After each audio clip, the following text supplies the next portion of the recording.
इलिप्सचे equation दोन्ही टाईपसाठी x² upon a² plus y² upon b² equal to 1 हे same राहतं. A less than B, A greater than B हा criteria आपल्याला use करावा लागतो. कारण x² upon a² plus y² upon b² लिहिलं काय किंवा y² upon b² plus x² upon a² लिहिलं काय, दोन्हीचं मिनिंग सेम राहणार आहे. त्यामुळे इक्वेशन मध्ये चेंज होत नाही. फक्त ए लेस दॅन बी किंवा ए ग्रेटर दॅन बी यावरून आपल्याला इलिप्सचे टाइप्स आयडेंटिफाय होतात. Now about the hyperbola, there are separate equations for two types of hyperbola. For first type, equation is x² upon a² minus y² upon b² equal to 1. And for second type of hyperbola, equation is y² upon b² minus x² upon a² equal to 1. म्हणजे x च्या जागी y आणि a च्या जागी b या दोन replacement करायचे आहेत. मिडल साइन येईल minus. Definition of hyperbola, length sp equal to e into length pm where eccentricity is greater than 1 for the hyperbola. Hyperbola साठी एक्सेंट्रिसिटी ही नेहमी ग्रेटर दॅन 1 असते आणि इलिप्स साठी एक्सेंट्रिसिटी लेस दॅन 1 येते. आता यामध्ये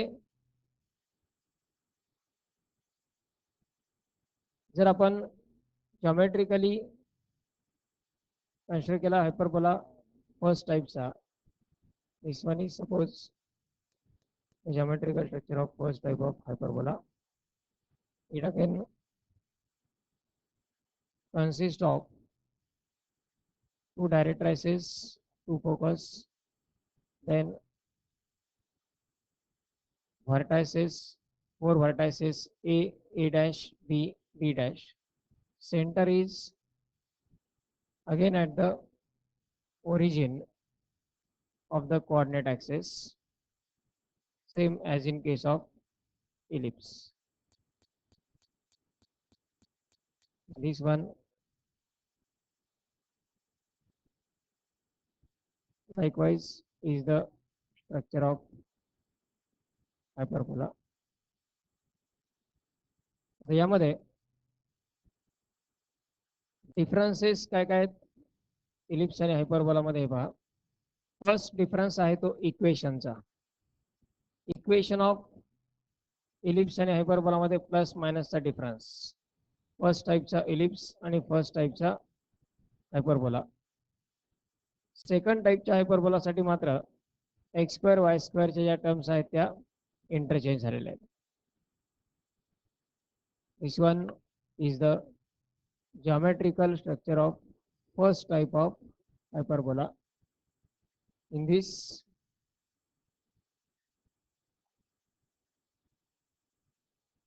first type and second type is just the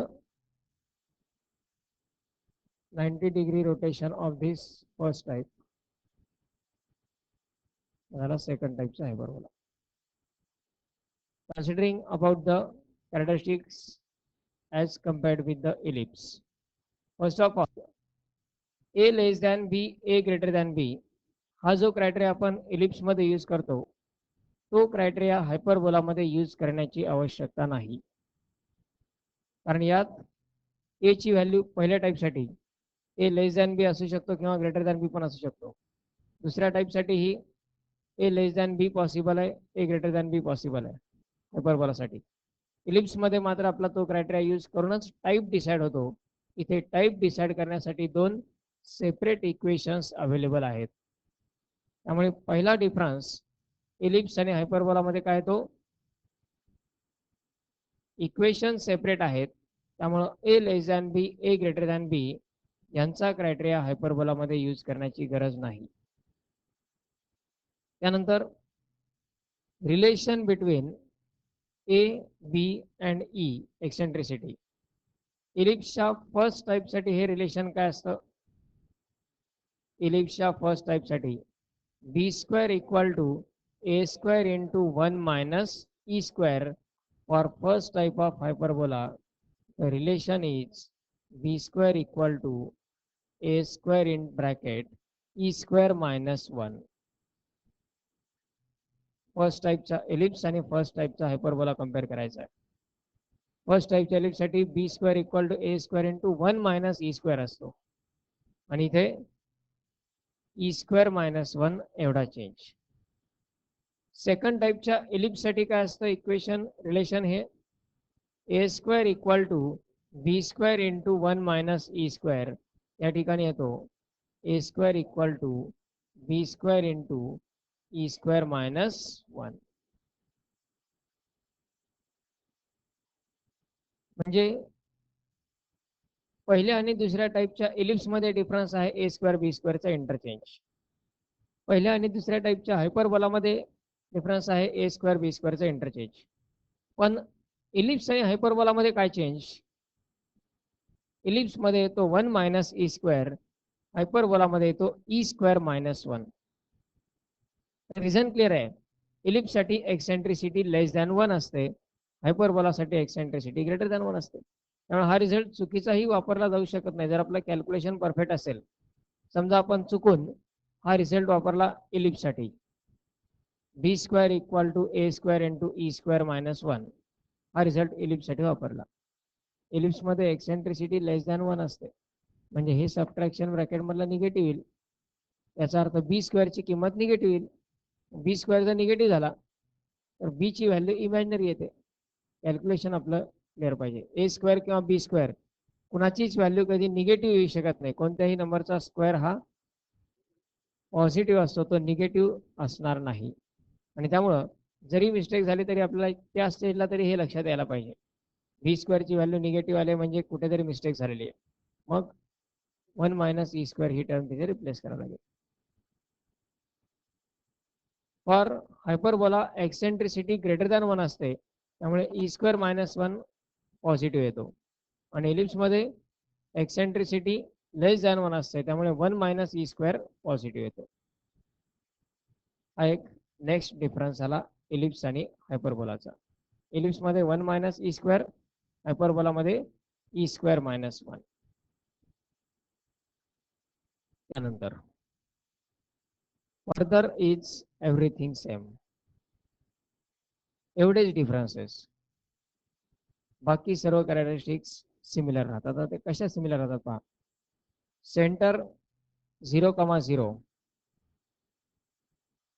त्यानंतर vertices असतील ए ए डॅश, बी आणि बी dash.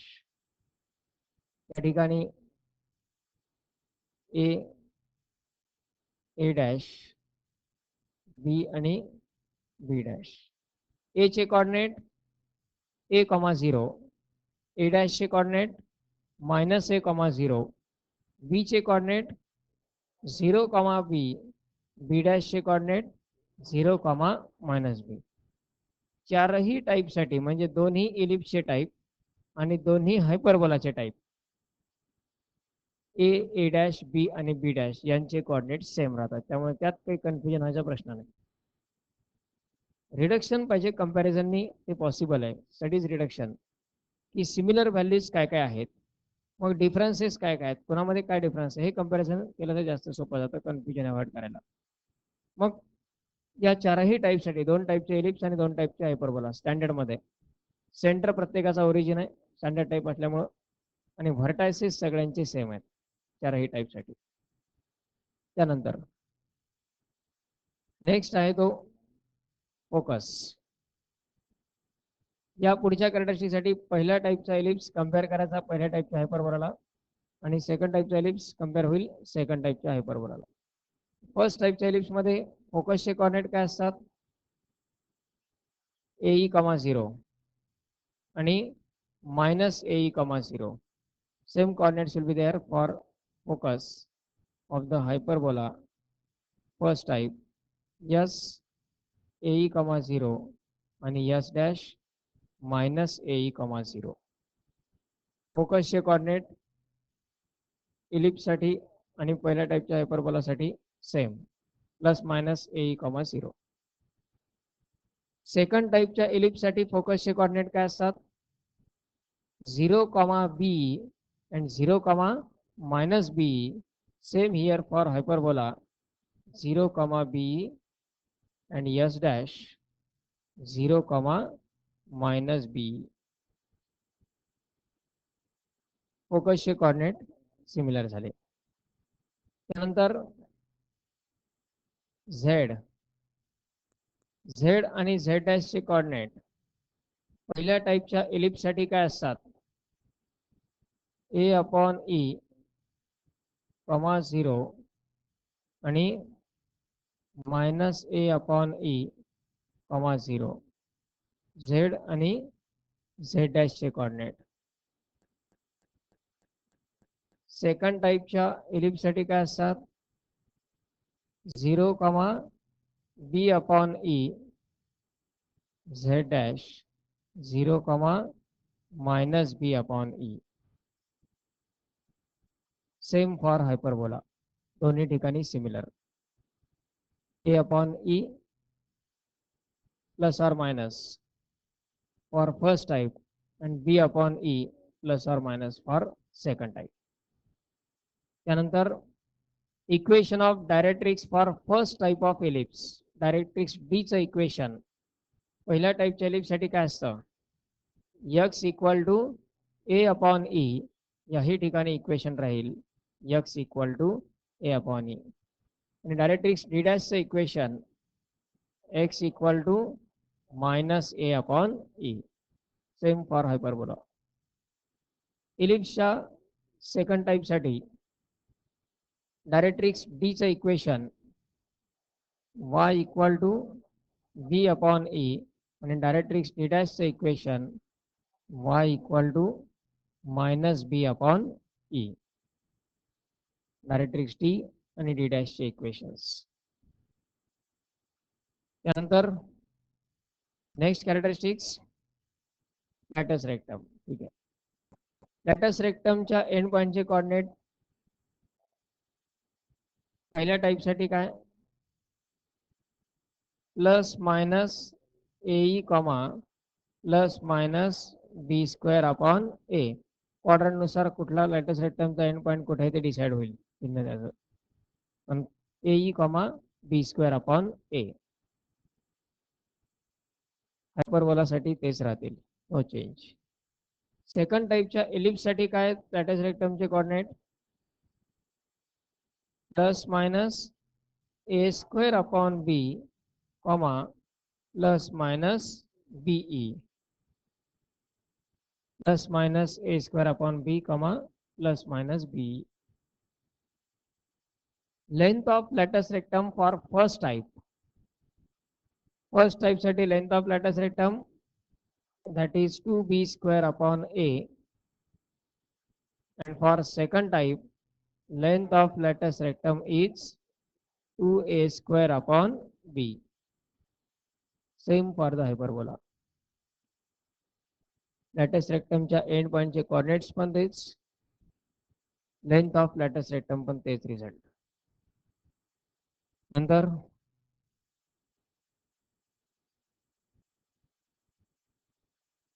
focal distance. Before that, major axis and minor axis. In case of ellipse, the length of major axis for first type 2a and for second type 2b. The length of minor axis for first type 2b and for second type 2a. या ठिकाणी किंवा इलिप्सच्या first type मध्ये major axis कोण असतो A dash. पहिल्या type मध्ये major axis असतो A dash, त्याची लेंथ किती 2a. आणि मायनर ॲक्सिस असतो बी डॅश, त्याची लेंथ 2b. दुसऱ्या टाइप साठी मेजर ॲक्सिस असतो बी डॅश आणि मायनर ॲक्सिस असतो ए डॅश. या ठिकाणी त्यांना मेजर आणि मायनर असं म्हणता येऊ शकतं कारण ए less than B A greater than B हा क्रायटेरिया तिथे यूज करता येऊ शकतो टाइप डिसाइड करण्यासाठी. पण हायपरबोलामध्ये आपण आताच पाहिलं की पहिल्या टाईपसाठी पण ए लेस दॅन बी असू शकतो. मग जर ए लेस दॅन बी असेल तर 2a ची किंमत 2b च्या किमतीपेक्षा लहान असेल, मग त्याला मेजर ॲक्सिस कसं म्हणता येईल? किंवा दुसऱ्या टाईपसाठी पण ए ची किंमत बी पेक्षा जास्त असू शकते, मग त्यात ए डॅशला मेजर ॲक्सिस कसं म्हणणार आपण? त्यामुळं यांची नावं फक्त चेंज आहेत, मिनिंग सिमिलर राहणार आहे. For the first type of hyperbola, a dash is called transverse axis and b dash is called conjugate axis. A dash is called transverse axis and b dash is called conjugate axis for first type of hyperbola. कारण का पहा, transverse म्हणजे जो focus मधून pass होणारा axis आहे त्याला transverse axis म्हणायचं. बी आणि बी डॅश यांना जॉईन करणारा जो ऍक्सिस आहे त्याला कॉन्ज्युगेट ऍक्सिस म्हटलं. Conjugate is the term related to imaginary. Conjugate ही टर्म इमॅजिनरी किंवा कॉम्प्लेक्स कॉन्ज्युगेट्स वगैरे आपण ऐकलं असेल. इमॅजिनरीशी रिलेटेड ही टर्म असते. मग इमॅजिनरी का? बी आणि बी डॅश म्हणजे असे पॉईंट ज्या ठिकाणी तो हायपरबोला या वाय ऍक्सिसला इंटरसेक्ट होईल. तो कुठे इंटरसेक्ट झालेला दिसतोय का इथे? इलिप्स मध्ये आपण काय पाहिलंय? ए डॅश बी आणि बी डॅश हे चार व्हाईट डॅशेस म्हणजे कुठले आहेत? तो इलिप्स दोन्ही ऍक्सिसला ज्या ज्या ठिकाणी इंटरसेक्ट होतो ते पॉईंट्स आहेत. पण इथे तो वाय ऍक्सिसला इंटरसेक्टच होत नाहीये. तर यात ज्या ठिकाणी या हायपरबोलाची व्हॅल्यू मॅक्झिमम येईल त्या ठिकाणी एक टँजंट काढून ती टँजंट याला इंटरसेक्ट होते. किंवा हे जर आपण मिरर इमेज घेतली याची तर तो या ठिकाणी इंटरसेक्ट होईल असं इमॅजिन केलं जातं. आणि त्यामुळे हे इमॅजिनरी पॉईंट्स असतील म्हणून या ऍक्सिसला कॉन्ज्युगेट ऍक्सिस म्हटलंय. डायरेक्ट इंटरसेक्शन दिसत नाही पण त्या ठिकाणी मॅक्झिमम पॉईंटच्या पॉईंटला असणारी टँजंट इंटरसेक्ट होत असते म्हणून त्याला कॉन्ज्युगेट ऍक्सिस म्हटलं जातं. पहिल्या टाईपसाठी ट्रान्सवर्स ऍक्सिस असेल ए डॅश, त्याची लेंथ 2a. कॉन्ज्युगेट ऍक्सिस असेल बी डॅश, त्याची लेंथ 2b. दुसऱ्या टाईपसाठी ट्रान्सवर्स ऍक्सिस असेल बी डॅश, कारण तो फोकस मधून पास होत आहे, त्याची लेंथ 2b. आणि कॉन्ज्युगेट ऍक्सिस असेल ए डॅश, त्याची लेंथ 2a. म्हणजे इन शॉर्ट इलिप्स मध्ये ज्याला आपण मेजर ऍक्सिस म्हणतो हायपरबोलामध्ये त्याला ट्रान्सवर्स ऍक्सिस म्हणायचं.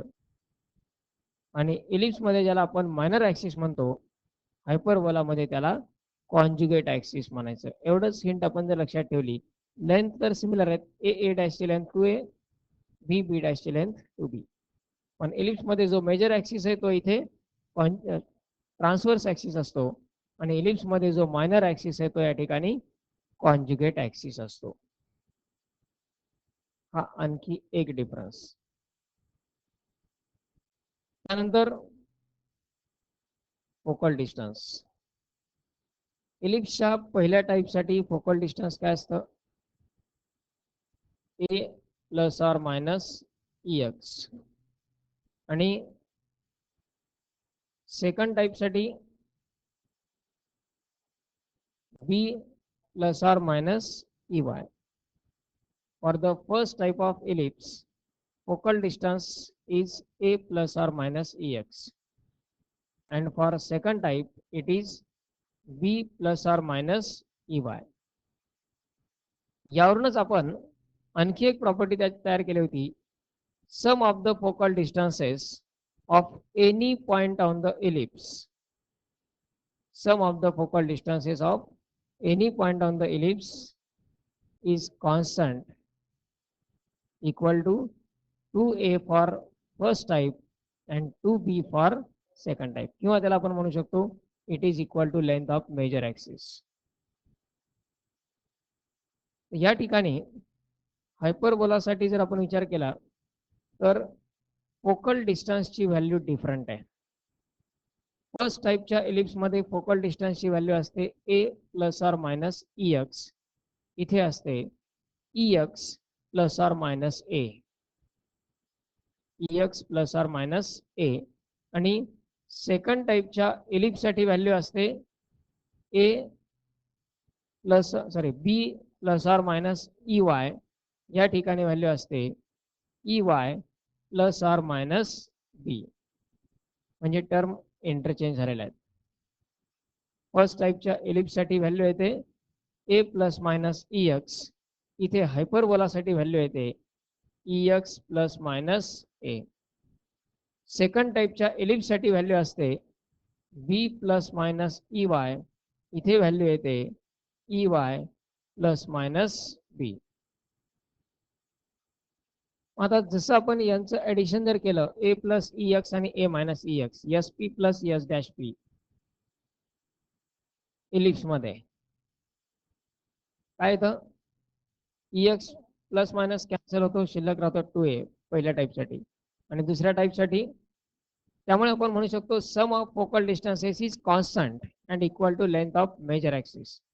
पण इथे जर आपण यांचं ऍडिशन घेतलं तर हे कॉन्स्टंट येते का, कारण ई एक्स प्लस ए आणि ई एक्स मायनस ए यांचं जर आपण ऍडिशन घेतलं तर हे ऍडिशन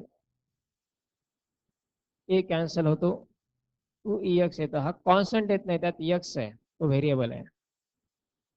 किंवा दुसऱ्या टाईपसाठी येईल तो 2e इंटू वाय, कॉन्स्टंट येत नाही. Sum of the focal distances ellipse मध्ये कॉन्स्टंट येते पण हायपरबोला मध्ये कॉन्स्टंट येत नाही. पण जर आपण सम घेण्याऐवजी डिफरन्स घेतला e x plus a minus e x minus a जर सबट्रॅक्ट केला तर minus e x plus a होईल, e x cancel equal to काय तो, म्हणजे या ठिकाणी हायपरबोलामध्ये sum of the focal distances ऐवजी असतो difference of the focal distances. मॉडेलच घेतला कारण subtraction equal to 2a for first type and 2b for पहिल्या टाईपसाठी 2a म्हणजे असतो ट्रान्सव्हर्स ऍक्सिस आणि दुसऱ्या टाईपसाठी 2b म्हणजे असतो ट्रान्सव्हर्स ऍक्सिस. त्यामुळं इथे आपण प्रॉपर्टी काय म्हणू शकतो, the difference of focal distances of any point on the hyperbola is constant and is equal to length of transverse axis. पहिल्या टाईपसाठी हा डिफरन्स येईल 2a, दुसऱ्या टाईपसाठी हा डिफरन्स येईल 2b, कारण पहिल्या टाईपचा ट्रान्सव्हर्स ऍक्सिस 2a, दुसऱ्या टाईपचा ट्रान्सव्हर्स ऍक्सिस 2b. त्यामुळे फरक काय, इथे sum of the focal distances आहे, या ठिकाणी difference of the focal distances. इथे equal to length of major axis आणि इथे equal to length of transverse axis. Major ऍक्सिसला ट्रान्सव्हर्स ऍक्सिस म्हणायचे हे आपण सुरुवातीला डिसाईड केले, त्यामुळे त्यात काही कन्फ्युजन नाही. फक्त सम ऑफ फोकल डिस्टन्सेस ऐवजी हायपरबोलामध्ये असतो difference of the focal distances. Okay, likewise if we consider about all the characteristics now combinedly, फरक काय काय हे लक्षात ठेवायचं. एक तर कन्फर्म आहे, पहिल्या टाईपचा एलिप्स पहिल्या टाईपचा हायपरबोला, दुसऱ्या टाईपचा एलिप्स दुसऱ्या टाईपचा हायपरबोला. डिफरन्सेस काय काय, पहिला डिफरन्स इक्वेशन मध्ये आहेच, पण इक्वेशन आपल्याला पाहिलं की ओळखू येऊ शकतं, एवढा तर स्टडी आपण करणारच. दुसरा डिफरन्स इलिप्स मध्ये ए बी ईच्या रिलेशन मध्ये असतो 1 मायनस ई स्क्वेअर, हायपरबोला मध्ये असतो ई स्क्वेअर मायनस 1. इलिप्स मध्ये 1 मायनस ई स्क्वेअर, हायपरबोला मध्ये ई स्क्वेअर मायनस 1, हा second difference. Third difference, focal distance a plus minus e x ऐवजी e x plus minus a किंवा b plus minus e y ऐवजी e y plus minus b. And fourth difference, sum of the focal distances ऐवजी difference of the focal distances. And fifth one is the major axis is here transverse axis and minor axis is conjugate axis. एवढे differences आहेत फक्त, बाकी सगळं same आहे. त्यामुळे examples, डेरिव्हेशन्स, properties हे सर्व सिमिलर येतात, फक्त प्लस बी स्क्वेअरच्या ठिकाणी मायनस बी स्क्वेअर या व्हॅल्यूज येतात, बाकी सगळे रिझल्ट सिमिलर राहतात. त्यामुळं कंपॅरेटिव्ह स्टडी हा बेनिफिट राहतो. हायपरबोला हा सेपरेटली स्टडी करण्याची आवश्यकता पडत नाही. चेंजेस काय काय एवढं फक्त ऑब्झर्व करायचं, बाकी सगळ्या सिमिलॅरिटीज आहेत. फोकसच्या कॉर्डिनेटमध्ये चेंज नाही, डायरेक्ट्रिक्सच्या इक्वेशनमध्ये चेंज नाही. त्यानंतर ॲक्सिसचे नाव फक्त वेगळे पण त्यांच्या लेंथ सिमिलर आहेत. लॅटस रेक्टमच्या एंड पॉईंटचे कॉर्डिनेट तेच आहेत, किंवा लॅटस रेक्टमची लेंथ पण सिमिलर आहे. म्हणजे इलिप्सचे दोन टाईप व्यवस्थित केले तर हायपरबोलाचे दोन टाईप त्यामध्ये रिसेंटली क्लिअर अप होऊन जातात. Now is about the parametric equations. Parametric equations मात्र चेंज होतील. For first type of the hyperbola, parametric equations are x equal to a sec theta, y equal to b tan theta. X equal to a sec theta and y equal to b tan theta. For second type, x equal to b sec theta,